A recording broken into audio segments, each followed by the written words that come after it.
দ্বিতীয়বার সাংসদ হিসেবে লোকসভায় প্রথম ভাষণ থেকে আক্রমণাত্মক মেজাজে তৃণমূল কংগ্রেসের কৃষ্ণনগরের সাংসদ মহুয়া মৈত্র। সপ্তদশ লোকসভা থেকে যেদিন তাকে বহিষ্কার করা হয়েছিল সেদিনই ঘোষণা করেছিলেন তিনি বিজেপির শেষ দেখে ছাড়বেন। সোমবার বিকেলে রাষ্ট্রপতির ভাষণের ওপর ধন্যবাদ জ্ঞাপন প্রস্তাবের আলোচনায় অংশগ্রহণ করে সেই বিষয়টিকে তুলে ধরে বিজেপিকে তুলোধান করেছেন মহুয়া। বাদ দেননি প্রধানমন্ত্রীকে কটাক্ষ করার পাশাপাশি পরিসংখ্যান তুলে ধরে এক अकेले सब पे ভারী পড়া স্লোগান দিয়েও তীব্র নিশানায় বিঁধেছেন তৃণমূল সাংসদ। এদিন বক্তব্য রাখার জন্য মহুয়ার নাম ঘোষণা হতেই নিজের আসন ছেড়ে উঠে চলে যেতে উদ্যত হন প্রধানমন্ত্রী নরেন্দ্র মোদী।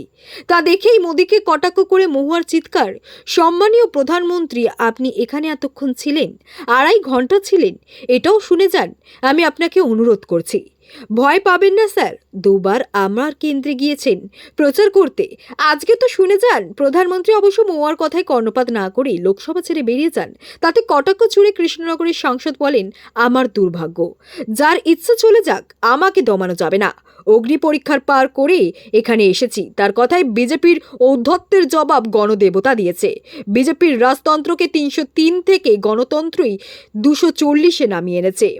মহুয়ার ভাষণে শেষে লোকসভার বিরোধী দলনেতা রাহুল গান্ধী নিজের আসন ছেড়ে উঠে এসে করমর্দন করে যান। অন্যান্য বিরোধী দলের সাংসদরাও মহুয়ার কাছে এসে তার ভাষণের প্রশংসা করেন। গতবার সাংসদ পদ খোয়ানোর সময় সংসদের এথিক্স কমিটির বৈঠকে দ্রৌপদীর বস্ত্রহরণের মতনই তার সঙ্গে আচরণ করা হয়েছিল বলে অভিযোগ করেছিলেন।